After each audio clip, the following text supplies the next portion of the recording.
एक दिन की बात है, जब वह हथकरघे से कपड़े बना रहा था तो अचानक उसकी लकड़ी जोर के आवाज के साथ टूट गई।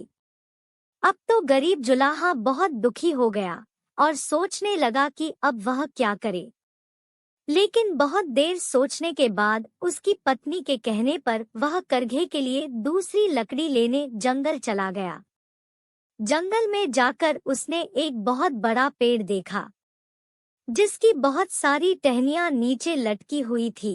तो वह जुलाहा बहुत ही खुश हो गया और सोचा चलो इसकी लकड़ी काटकर करघे को फिर से सही कर दूंगा। ऐसा सोचकर वह पेड़ के टहनियों के एकदम पास पहुंच गया और अपनी कुल्हाड़ी से टहनी काटने लगा तो उस पेड़ पर एक यक्ष रहता था। और जब जुलाहा पेड़ की टहनी को काट रहा था तो वह तुरंत उसके पास पहुंचा और जुलाहा से बोला कि यह पेड़ ही मेरा घर है, इसे तुम नुकसान मत पहुंचाओ। ऐसी बातें सुनकर जुलाहे का हाथ रुक गया और उसने यक्ष से बोला कि यदि मैं लकड़ियां नहीं काटूंगा तो अपने करघे के लिए कहाँ से लकड़ी लाऊंगा, और फिर करघा सही नहीं होगा तो मेरा परिवार भूख से मर जाएगा। तो इस स्थिति में मैं क्या करूं, तुम ही बताओ। तो यक्ष जुलाहे की परेशानी सुनकर बोला कि मैं तुमसे और तुम्हारे सादगी और सच्चाई से खुश हूँ, इसलिए मैं तुम्हारी मदद करूँगा। इसलिए तुम मुझसे कोई एक वरदान मांग लो। तो यक्ष की बात सुनकर जुलाहा बहुत खुश हुआ और बोला कि यदि आप मुझ पर खुश हैं तो मुझे कुछ समय दीजिए, मैं अपने पत्नी से राय लेकर आपसे वरदान मांग लूंगा। इतना सुनकर यक्ष ने हामी भर दी तो जुलाहा तुरंत अपने घर चला गया और रास्ते में उसे अपना दोस्त मिला तो उसने पूछा कि कौन सा वरदान मांगू। तो उसके दोस्त ने कहा कि तुम एक राज्य मांग लो और फिर तुम वहां का राजा बन जाना। तो उसने कहा कि ठीक है।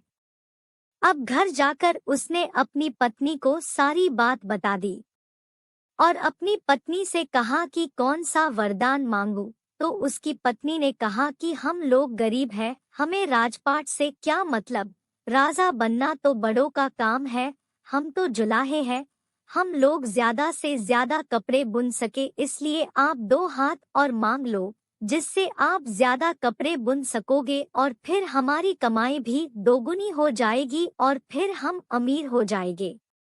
फिर जुलाहा अपनी पत्नी की सलाह को मानकर जल्दी से जंगल में यक्ष के पास पहुंच गया और बोला कि मुझे 2 और हाथ दे दो। तो यक्ष ने कहा ऐसा ही होगा और फिर अब जुलाहे के 2 की जगह 4 हाथ हो गए। अब तो जुलाहा अपना मनपसंद वरदान पाकर बहुत खुश हुआ और खुशी खुशी घर जाने लगा और जैसे ही वह गांव में पहुंचा लोग उसे राक्षस समझकर डंडे से पीट पीट कर मारने लगे। टैब फिर जुलाहा वहां से किसी तरह जान बचाकर जंगल की तरफ भागा और फिर उसी पेड़ के पास यक्ष के यहाँ पहुंच गया और पिटने की सारी बात बता दी और रोने लगा और कहा कि मुझे 2 हाथ ही ठीक है, सो आप मुझे पहले जैसा बना दीजिए। तो यक्ष ने कहा कि दिया हुआ वरदान कभी वापस नहीं होता है। तो गरीब जुलाहा बोला अगर मैं ऐसे रहा तो लोग मुझे मार डालेंगे, फिर मेरे मरने के बाद मेरा परिवार भी भूखों मर जाएगा, इसलिए आप दया करें।